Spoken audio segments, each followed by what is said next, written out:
আপনারা দেখছেন channel SB news. শীতের এই মৌসুমে জমে উঠেছে দেশের বিভিন্ন এলাকার মাছ ও মাংসের বাজার। সকাল থেকে বাজার জুড়ে দেখা যাচ্ছে ক্রেতাদের ভিড় আর সঙ্গে তাজা মাছের রঙিন সমাহার। বাজারে এখন সহজেই পাওয়া যাচ্ছে চিংড়ি, শিং, পাঙ্গাস, ইলিশ, শৈল, রুই, কাতলসহ নানা ধরনের দেশি মাছ। সরবরাহ কিছুটা বেড়েছে, বিশেষ করে ছোট মাছের। তবে দামের উপর তেমন বড় পরিবর্তন দেখা যাচ্ছে না।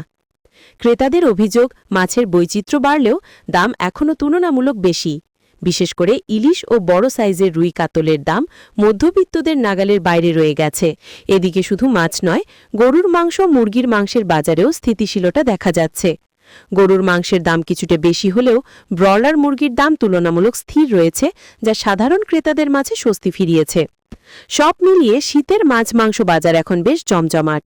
ক্রেতা বিক্রেতা দুপক্ষই আশা করছেন পুরো শীত জুড়েই যেন সরবরাহ থাকে স্বাভাবিক আর দাম থাকে সবার নাগালের মধ্যে। আপনারা দেখছেন চ্যানেল এসবি নিউজ।